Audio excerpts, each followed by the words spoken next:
So if you train with the big corporates in crisis comms, they will always say, don't offer up a hero, don't give a hero to this, because the story arc is such, the hero will become the villain.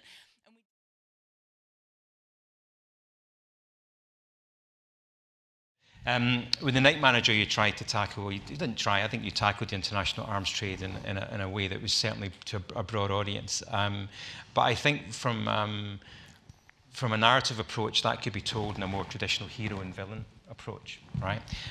Is the problem with the climate crisis from a drama perspective is that the climate story is just more opaque? It's just a story that can't be simplified?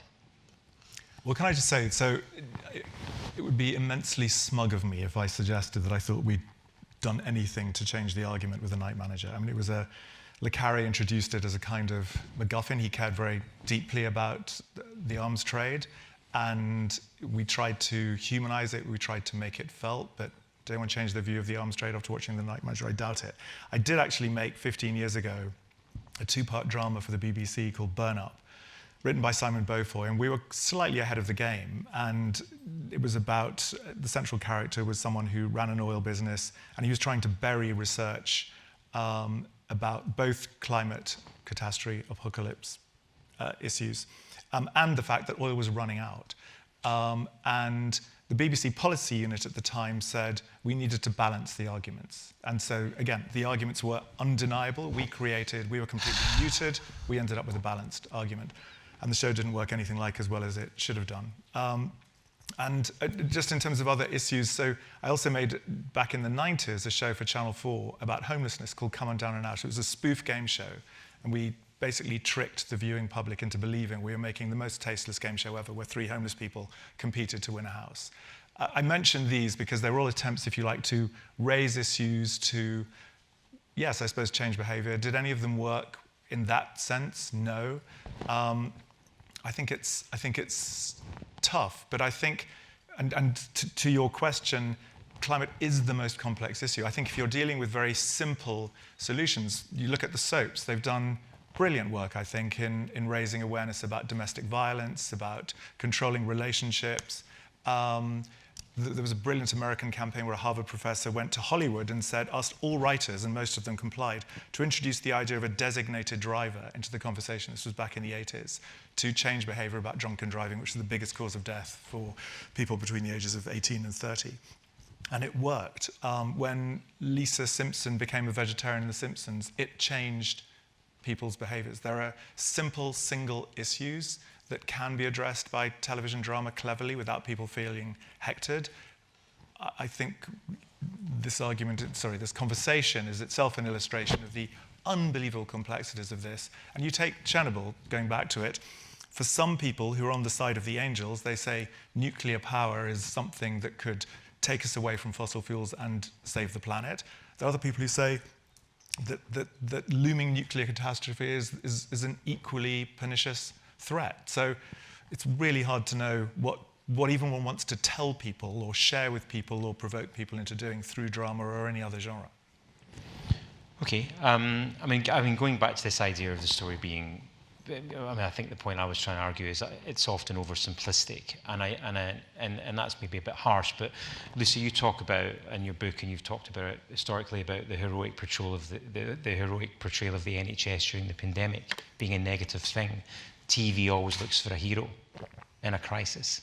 That's kind of dumbing down the story, right? Trying to oversimplify it, perhaps because it is so opaque. But do you see that as a problem?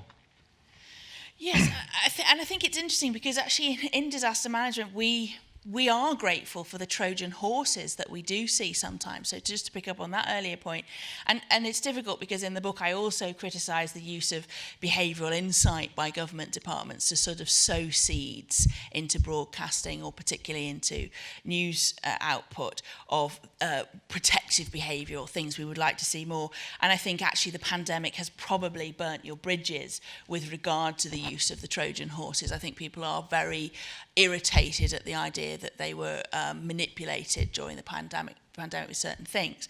So I think there's an interesting thing about the challenge of what stories work. It's interesting with Years and Years. Russell T Davies actually asked for some advice. The team asked for some advice on what the text message would say that goes to everybody in the event of a nuclear leak. And I was asked what's the approved text, and this was about 6-7 years ago, and we didn't have any, and we also didn't have a text alert system. So Years and Years was slightly ahead of its time. But what happened when Years and Years went out was people said, oh, how do I get the text alert system, which will of course be launched across the country in October. So one of the things is, I'm not a mitigation girl. Of course I am in truth and soul, but in terms of where my daily work takes me, I'm an adaptation, and I'm at the end, as I say, and when the moment comes. So for you to be ready for what comes next, I need you to get a text alert system. For the Chernobyl, I need you to get a text alert system. I may disagree with the way we phrase it. We'll probably lose 10 hours debating whether we use catastrophe, crisis, major incident, or slight blip, but eventually we'll get you that message. Or Boris Johnson just accidentally texted one of his girlfriends and said it was the country. Well, and of course in Hawaii a couple of years ago we did see the national alert nuclear message go to everybody, and they forgot to put those 3 vital words, test, test, test, on it. So in October, unless I tell you otherwise, it is a test. So I actually am quite interested in the use of selling this more simply. But I'm also very aware that news producers and others don't seem cognizant of some really established tropes in disaster recovery of things to avoid, one of which is the hero and villain narrative. So if you train with the big corporates in crisis comms, they will always say, don't offer up a hero, don't give a hero to this, because the story arc is such, the hero will become the villain. And we desperately tried to lobby Department of Health in the early stages to avoid the clap. As we all do, which was don't buy into the Thursday clap. And people were like, you cynical cow, who doesn't want to clap on a Thursday for our heroes? And we were saying, because it will backfire. This is what 100 years of disaster communications has shown. We like a villain more than we like the hero. The sweet spot, I think, in producing these stories is probably much more, as I'm a big fan of the mundane, much more just there it is, much less shriek. And also what I found really distasteful with the wildfires that we were dealing with last week was immediately pivoting to a climate change reporter from the front charred sitting room of those who had lost their houses. Let the viewer make that link themselves on that one occasion. It did not need to be made. We had got there as viewers. We knew what this was, but let that moment be about the people in the charred furniture of self-lost house. And that I think, listen to the disaster managers on that a bit, because that really shocked us, that instead of making it about that place and those people, the news immediately cut to pieces on, this is you not listening to climate change when your house burns down. And that we've been doing that to many other nations for a long time.